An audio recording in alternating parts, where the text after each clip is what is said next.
ny mofinainan'io atolotry ny FJKM Ambohijanaka Karafitiavana.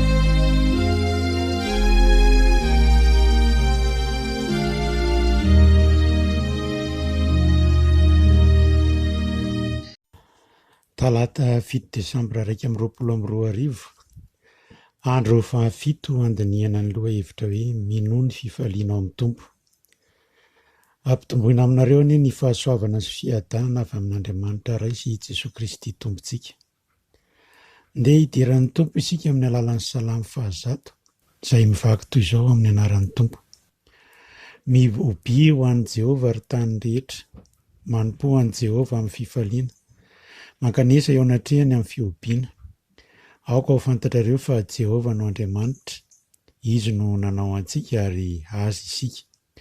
Dia olona sy ondry fiandrany, midira eo amin'ny vavahadiny amin'ny fisaorana, ary eo an-kianjany amin'ny fiderana.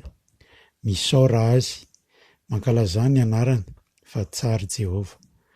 Mandrakizay ny famindrapony ary miatra amin'ny taranaka faramandimby ny fahamarinany. Amen. Iara hivavaka isika.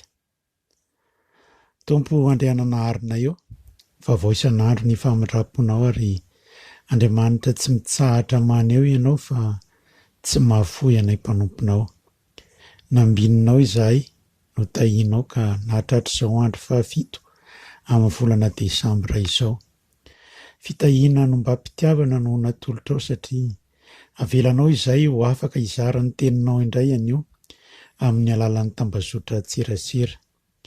Andro fahafito mbola nohizanay ny famakafakana ny loha hevitra hoe minoa ny fifaliana ao amin'ny tompo, ary anambarana ny sitraponao araka ny mofinaina izay voalahatra amin'ity anio ity.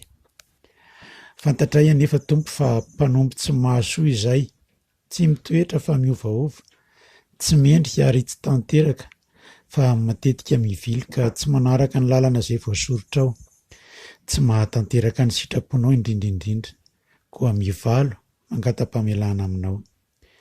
Matoky sy marina ianao tompo, sady Andriamanitra indrindra fo, koa misaotra anao izahay noho ny famelan-keloka izay atolotra ao anay, ka ny tananao mahery ny hiaro anay mandrakariva. Dia manatra izao fotoana izao tompo, ka fenoy fifaliana ao aminay, ao aminao izahay mpanomponao, ka ianao no anindry ny lelan'ny mpanomponao, ka tsy hanambara fa tsy ny sitraponao sy ny voninahitra ao izy. Ary ny mpiaino izao fandarina izao dia ahita fifaliana amin'ny fandraisana izany teninao izany, ka hitaridalana azy amin'ny fakantoavana ny lalànao. Dia manandrandry izany vavaka izany amin'ny anaran-tsony Jesoa Kristy izahay. Amen. Ny mofinaina voalahatra an'io dia izay voarakitra ao amin'ny bokin'ny Nehemia. Nehemia 9 ny andininy 7 ka hatramin'ny 12, izay mivaky toy izao amin'ny anaran'ny tompo. Ary Nehemia governora sy Ezra mpisorona, mpanora-dalàna, ary ny levita izay nampianatra ny olona dia nanao tamin'ny olona rehetra hoe masina ho an'i Jehovah ty andro ty, koa aza malahelo na mitomany. Fa nitomany ny olona rehetra raha nandreny ny tenin'ny lalàna. Dia hoy izy taminy, mandehana, hany ny matavy, ary sotroy ny mamy, dia mba natero anjara izay tsy manan-javatra voavoatra, fa masina ho an'ny tompontsika ity andro ty. Koa aza malahelo anareo fa ny fifaliana avy amin'i Jehovah no fiarovana mafy ho anareo. Ary ny levita nampangina ny olona rehetra ka nanao hoe manginy ianareo fa masina ity andro ity, koa aza malahelo ianareo. Dia nandeha ny olona rehetra hihinana sy hisotro sy hanatitra anjara ho an'ny sasany, ary faly indrindra satria azony tsara ny teny izay notoriana taminy. Ary noho ny ampitson'iny dia vory teo amin'ny Ezra mpanora-dalàna ny lohan'ny fianakaviana tamin'ny olona rehetra sy mpisorona, ary ny levita mba handinika ny tenin'ny lalàna. Dia hita ny voasoratra teo amin'ny lalàna izay nampandidian'i Jehovah ny Mosesy fa tokony hitoetra ao amin'ny trano-dratsakazo ny zanak'Israely amin'ny andro firavoravoana amin'ny volana 7. Ary tokony hampandre ny olona sy andefa teny mitetin'ny tanànany rehetra sy Jerosalema ka nao hoe mandehanana tendrombohitra ka makapo sampana oliva sy sampana oliva maniry ho azy sy sampandrotra sy sampandrofia ary sapakazo be ravina anaovana trano ratsakazo araka ny voasoratra. Dia nandeha ny olona kanaka ary samy nanao trano ratsakazo ho azy teo amin'ny tampotranony avy sy teo anatin'ny tokotaniny avy sy teo anatin'ny kianjan'ny tranon'Andriamanitra sy teo ankalalahana teo akaikin'ny vavahadin'i Efraima. Eny nanao trano ratsakazo avokoa ny fiangonana rehetra izay efa niverina avy tamin'ny fahababoana ka nipetraka tao anatiny izy. Fa tsy mbola nanao toy izany ny zanak'Israely hatramin'ny andron'i Josoa zanaky Nona ka hatramin'izany andro izany, ary dia nisy fifaliana lehibe indrindra. Ary namaky ny teny tao amin'ny bokin'ny lalàn'Andriamanitra isan'andro izy hatramin'ny andro voalohany ka hatramin'ny andro farany, ary nanao andro firavoravoana fotoana izy, ary tamin'ny andro fahavalo dia farafivoriana araka ny fanao. Ray masonao manamasinana amin'ny fahamarinana, ny teninao ny fahamarinana. Amen. Raha Nehemia no asiany teny dia laika tsotra izay nangataka tamin'ny mpanjaka Artaxerxes ny anangany indray ny manda tao Jerosalema taorian'ny fahababoana. Ary dia izay fanarenana manda sy famemonam-ponina ny Jerosalema sy Jody izay no fototry ny asany. Tsapana nefa fa tsy ampy amin'ny fahateram-baovaon'ny vahoakan'ny Israely izany, ka dia niara-ny asa tamin'ny Ezra mpanorandalàna sy ireo Levita izy mba mirinana indray ny fiainam-panahin'ny zanak'Israely. Niavaka tsara eto ny asan'ny laika sy ny mpisorona ka samy nanao izay tandrify azy avy. Raha ny toko fahavalo amin'ny boky Nehemia kosa dia mizara roa mazava tsara. Ny andininy voalohany ka hatramin'ny faharoa ambin'ny folo dia ahitana ny famakiana pahibe maso ny teny lalàna, ary ny andininy fahatelo ambin'ny folo hatramin'ny fahavalo ambin'ny folo dia fankalazana ny andro firavoravoana. Hitondrana ny fampianarana azy avy amin'ny mofinaina dia andeha ho raisitsika ny loha hevitra hoe mitondra fifaliana ny tenin'ny tompo. Fa mba hitondrany izany fifaliana izany dia voalohany dia mila vakiana sy anarana ny tenin'ny tompo, ary faharoa mila ankatoavina izany teny izany. Voalohany ary hitondrana izany fifaliana izany dia mila vakiana sy anarana ny tenin'ny tompo. Araka ny voalaza teo aloha dia ny andininy voalohany ka hatramin'ny roa ambin'ny folo dia maneho ny famakiana pahibe maso ny lalàn'Andriamanitra. Eto ny famakiana ny tenin'Andriamanitra dia tamin'ny alalan'ny mpisorona sy ny mpanorandalàna, izay namaky izany ho an'ny olona rehetra rehefa tafavoataon'ny olona iray izy rehetra. Toko fahavalo andininy voalohany. Eto no isehon'ny fiarah-miasa eo amin'ny laika sy ny voahosotr'Andriamanitra, satria ny fahatsapan'ny Nehemia fa tsy ampy ho amin'ny fahaterahana indray, indrindra ny fifohazam-panahy ny asany andreketana, ka dia niantso an'i Ezra izy hitondra ny boky ny lalàna. Hitantsika amin'ny andininy fahatelo izany. Dia novakiana teo amin'izay rehetra efa mahaino izany, na lahy na vavy, na lehibe na ankizy efa mahaino, dia nampandrosofina ny rehetra hiaino ny tenin'Andriamanitra. Fa ny fandrenesana izany tenin'Andriamanitra izany dia nahatorotoro fo ny vahoaka ka nahatsapany ny heloko ny olona. Ny famakiana ny tenin'Andriamanitra eto dia tsy vitany hoe famakiana fotsiny, fanarahana fampianarana sy fanazavana, satria efa tsy dia nahay teny Hebreotra loatra intsony ny vahoaka fa niaina tamin'ny teny Arameanina.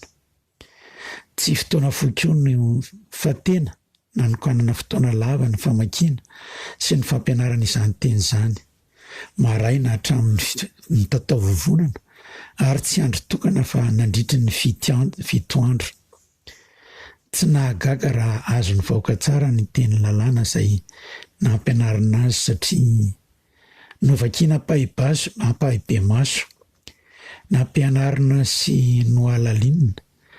Nisy fotoana nakanampahan'olona miavaka mba handalinana azy, ary novakiana isan'andro. Nitondra fiaikaikeloka sy fahatorotoroan'ny fon'ny vahoaka izany ka niteraka tomany ka natonga ny miagoverinora sy Ezra mpisorona mpanorandalàna ary ny Levita ampianatra ny olona hifaly satria fahatariam-baovao azy ireo ny fahenoana ny tenin'Andriamanitra. Izany fifaliana izany no nandrana azy ireo hihinana sy hisotro ary hijery ireo sahirana. Mitondra fifaliana tokoa ny tenin'Andriamanitra ka izany indrindra no isian'ny sampana asa ary fikambanana samihafa hitaizan'ny olona eo amin'ny fiangonana satria tsy ampy ny isan-kalahady izay hienoana sy hitorian'ny tenin'Andriamanitra. Ny ananantsika izany fifaliana izany koa no nanaovantsika fanekena amin'ny hamakina ny tenin'Andriamanitra isan'andro arak'izay tratra.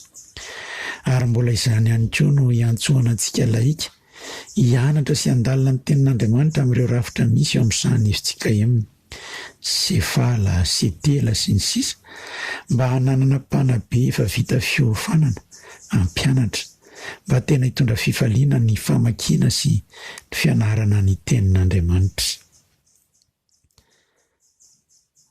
Fa ny faharoa, mba hitondrahany izany fifaliana izany dia mila ankatoavina izany teny izany. Ny fahababoana dia sazo nomen'Andriamanitra ny zanak'Israely noho ny famafiana atoky ka ny alany tamin'ny lalàn'Andriamanitra ary nanompoany Andriaman-kafa. Andriamanitra maro-po, Andriamanitra be hindrafo ary Andriamanitra mamela heloko Andriamanitra. Saingy tsy nahoany zanak'Israely izany, fa na dia teo aza amin'ny fizahan-toetra isan-karazany dia tsy niala tamin'ny ratsy fanaony izy ireo. Izany no natapa-kevitra ny Tompo hanasazy azy ireo ka nanaparitaka azy ho lasa babo. Kanefa na teo azy izany dia niandry sy nanaraka azy ireo akaiky izy. Ka rehefa feno ny fotoana ao amin'ny sazy dia namerina sy nanangona ny vaokany indray izy. Eto amin'ny Timofina ity, ny famakina sy ny fampianarana ny teny dia nahitany vahoaka Israely avy any amin'ny fahababoana fa tokony hitoetra ao amin'ny trano ratsan-kazo izy rehetra ary tokony hifampandre. Dia nankatoa tokoa ny olona ka samy nanao trano ratsan-kazo azy avy ka nitoetra tamin'izany. Ary voalaza fa mbola tsy nisy toy izany hatramin'ny andron'ny Josoa ka hatramin'izany andro izany ary dia nitondra fifaliana be izany.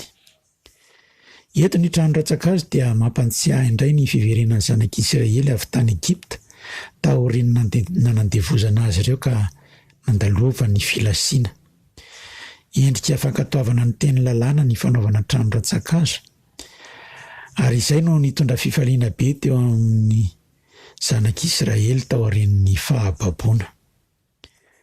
Ho antsika kristianina ankehitriny koa, mandray ny tenin'Andriamanitra isika, mianatra izany koa, fa mipetraka ny fanontaniana hoe miaina amin'izany ve isika? Mankatoy izany ve isika? Mahita fifaliana amin'izany ve isika? Azo antoka fa izay mankatoy dia tena mahita fifaliana tokoa.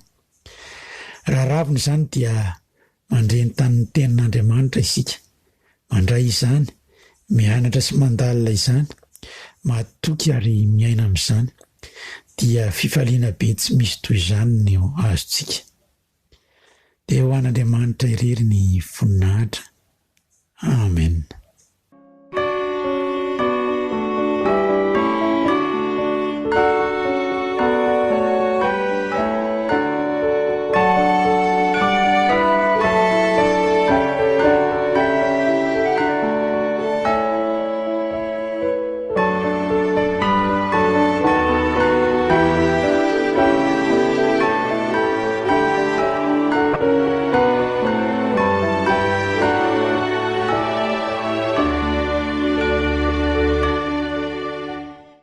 Mbola hivavaka isika.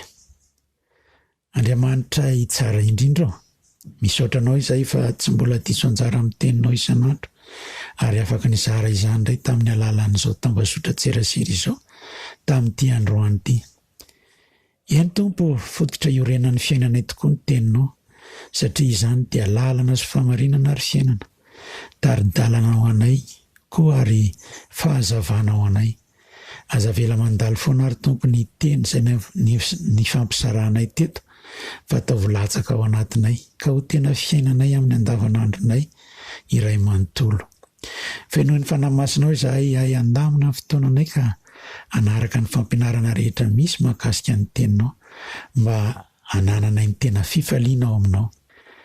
Mangataka aminao izay mba ny teninao no fototra ho raisy ny mpitondranay hitantanana izao firenena izao ka ho tany sambatra hanjakan'ny fifaliana ao aminao ny firenenay.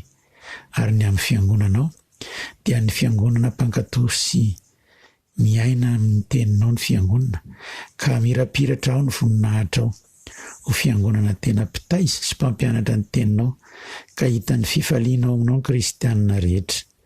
Amin'ny anaran'i Jesosy.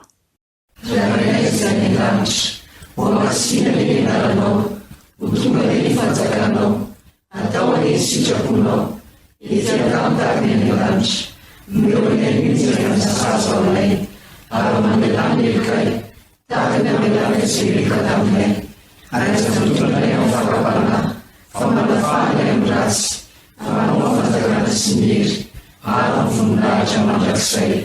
Amen. Amen. Misaotra ny tompo isika afaka ny fampisaranay ny teniny tamin'ny ity androany ity. Raiso ny tsodrano izay tononona amin'ny anaran'ny tompo. Andriamanitry ny fahasoavana rehetra izay efa niantso anareo any amin'ny voninahiny mandrakizay ao amin'ny Kristy rehefa niaritra fahoriana vetivety ianareo, dia izy no ahatanteraka sy ampiorina ary ampitoetra anareo. Amen. An'Andriamanitra irery ny voninahitra. Amin'ny anaran'ny Ray sy ny Zanaka ary ny Fanahy Masina. Amen.